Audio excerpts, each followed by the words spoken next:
Баршаңызға қайырлы күн достар, менің каналыма қош келдіңіздер. Бүгін сіздерге гүлханымды қазанда дайындап көрсететін боламын. Ең алдымен каналыма жазылмаған болсаңыз, подписация бөлімін басып, каналыма жазылып кетуді ұмытпаңыз. Видеоны маңызды жерін өткізіп алмау үшін соңына дейін қараңыздар. Ең алдымен біз қамырын дайындап алатын боламыз. Ыдысымызға суымызды, жұмыртқамызды және де тұзымызды салып, қолымызбен жақсылап араластырып, қамырымызды илеп алатын боламыз.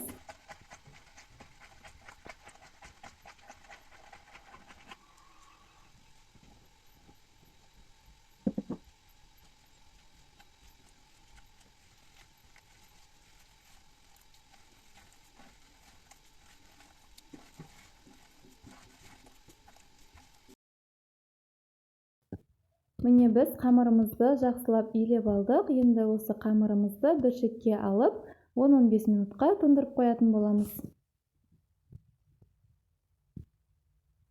Осы аралықта салмасын дайындап аламыз. Алдын ала майдалап турап алған пиязымызды ыдысымызға саламыз. Үстінен фаршымызды саламыз. Дәміне қарай тұз бен бұрыш саламыз. Барлығын қолымызбен жақсылап араластырып аламыз. Осымен біздің начинкамыз дайын. Біздің қамырымыз демалып алды. Енді қамырымызды жұқа етіп жайып шығатын боламыз. Не дәл осылай жайып аламыз. Енді осы қамырымызды өзімізге керектетіп, дәл осы видеодағыдай етіп кесіп алатын боламыз. Ішіне начинкасын салып, кішкене ғана гүлханымдар жасайтын боламыз.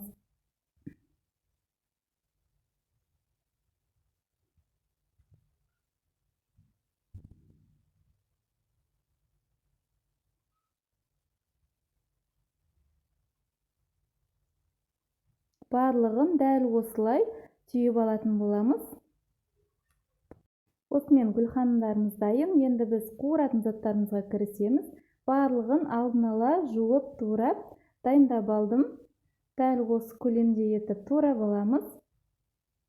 Барлығын ірі қылып тураған дұрыс, сонда бұлар езіліп кетпей әдемі болып пісетін болады. Мен бұларды терканың көмегімен кесіп алдым.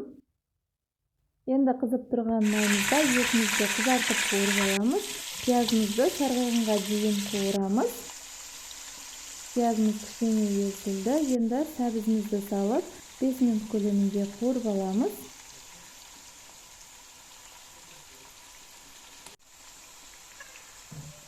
Міне бізде барлығы жақсылап қуырылып болды. Енді үстінен картобымызды және томатымызбен дәміне қарай тұзымызды салып алып, барлығын бір араластырып аламыз. Қатты қуырудың қажеті жоқ.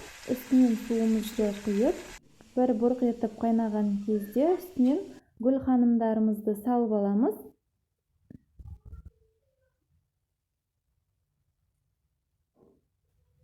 Гүлханымдардың арасын барлығын бір-біріне жақын етіп қоя берсеңіздер де болады. Жабыспайды, жабысады деп қорқудың қажеті жоқ.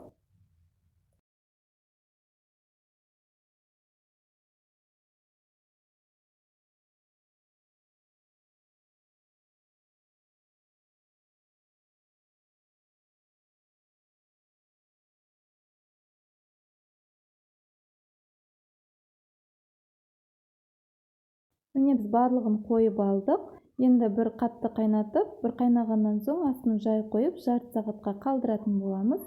Осымен біздің гүлханымдарымыз дайын. Иісі де, дәмі де өте керемет болып шығатын осы тағамды сіздер жасап көріңіз. Сіздерге ұнайтынына сенімдімін. Екеуі біреуінде тағамымыз осымен дайын. Дәмі деген өте керемет болады. Сіздерге ұнайтыны сөзсіз. Дәл осы рецептпен жасап көріңіз. Өкінбейсіздер. Видео ұнаған болса, лайк басып, пікір қалдырып, қолдап кетіңіздер. Сіздермен бірге болған Гүлмира Әлібайқызы, назарларыңызға үлкен рахмет. Сіздерге де ас болсын.